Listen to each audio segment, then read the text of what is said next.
కాళేశ్వరంకి సంబంధించి vigilance commission, NDSC commission, CWC commission నివేదికలు ఇచ్చాయి.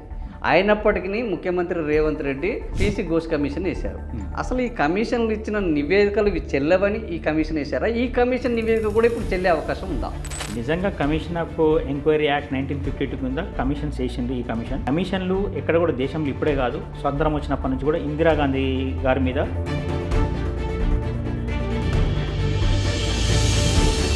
కేసీఆర్ గారు ఉన్నారు, 80,000 పుస్తకాలు చదివారని చెప్తున్నారు. ఎంతో మేధస్తున్నది. అంతకుముందు ఒక కమిషన్ వేస్తే ఆ కమిషన్ ముందుకు నేను విచారణకు రాను, దానికి శాంక్టిటీ లేదని నెగ్గించుకున్నారు పంతాన్ని. మరి పీసీ ఘోష్ కమిషన్ కూడా చట్టబద్ధత లేదు, రాజకీయ కమిషన్ అని మీరు అంటున్నారు. మరి ఆ రాజకీయ కమిషన్ ముందు కేసీఆర్ ఎందుకు వెళ్ళారు? ఒకటి ఏంటంటే 2016లో ఎప్పుడైతే ఈ 15 ఫిబ్రవరి నుంచి కన్స్ట్రక్షన్ స్టార్ట్ అయినప్పటి నుంచి, అంటే కన్స్ట్రక్షన్ మేము అగ్రిమెంట్స్ ఇచ్చినప్పటి నుంచి మొదలుకుంటే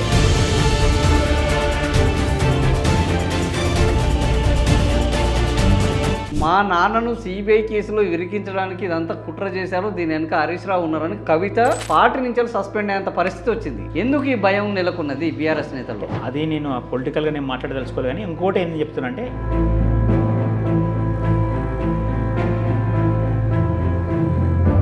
సో ఇప్పుడు పీసీ ఘోష్ కమిషన్కు 3.5 కోట్ల రూపాయలు ఖర్చు అయిందని చెప్తున్నారు. ఈ 3.5 కోట్ల రూపాయలని రేవంత్ రెడ్డి ఇవ్వాలన్నా లేకపోతే జస్టిస్ ఘోష్ ఇవ్వాలన్నా? ఎవరు ఇవ్వాలి? ఇది ప్రజాధనం కదా.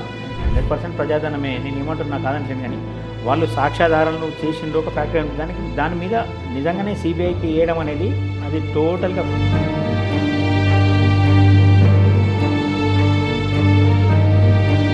నిజంగానే అసలు కమిషన్లో స్మితా సబర్వాల్ గురించి చర్యలు తీసుకోవాలని ఉందా లేదా?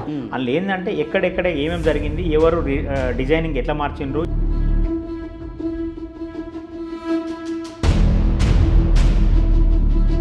మరి ఇవన్నీ అడ్వకేట్ కాళేశ్వరంలో అవినీతి జరగలేదు, అక్రమాలు జరగలేదు అని చెప్పగలరా? 101% అవినీతి అక్రమాలు అనేటివి జరగలేదు. ఎందుకంటే ఇంజనీర్ల పొరపాటు. నేను ఏమంటున్నానంటే